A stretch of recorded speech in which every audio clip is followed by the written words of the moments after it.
Hey guys, welcome to another episode of the Wisdom Wednesday broadcast with myself, Temba Robin, and today we have a very special guest in the house. We have Dondre Stain, who's coming to tell us a little bit about creating a portfolio for visual communications or graphic design. Dondre, how are you? Fine, thanks, and you, Temba? Lekker, man. So to kick us off, I think it's important for us to get to know a little bit more about you. So can you tell us a bit more about yourself? Yeah, certainly.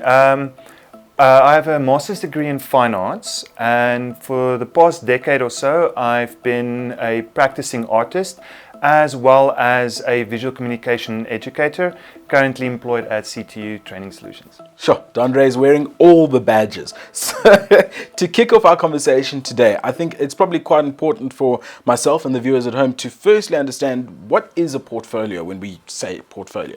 Okay, a portfolio is a document of evidence showcasing what you can do in terms of visual communication or graphic design. It functions as a kind of a CV where you show your creative talents, as it was. Okay, and so it's kind of like a CV for artists. Why is it important to have a portfolio? So we as visual communicators are in a field where we're lucky that we don't only have to rely on some kind of certification or qualification in order to tell people what we can do. We can physically show them what we are capable of, and this is where the portfolio comes in.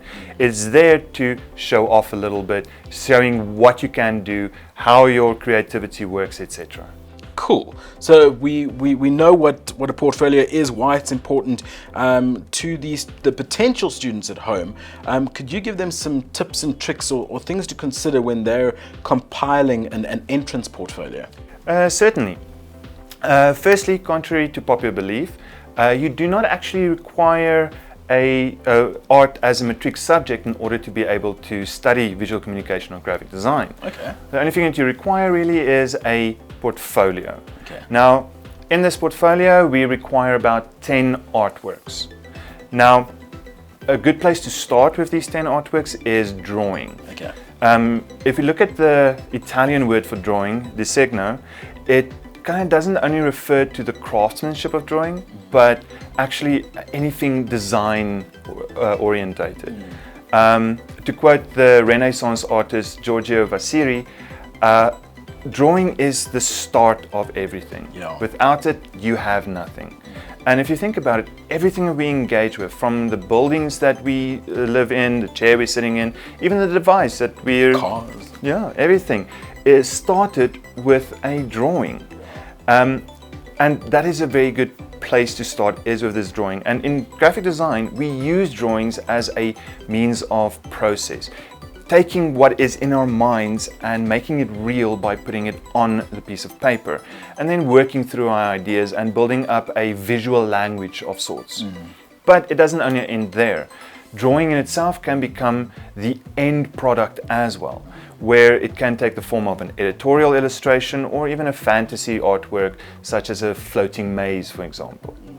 Now, when it comes to the portfolio, it's not that you have to use pen or pencils to make a drawing. You can use any medium or combinations of mediums as you see fit. And if you think about it, painting is just another form of drawing.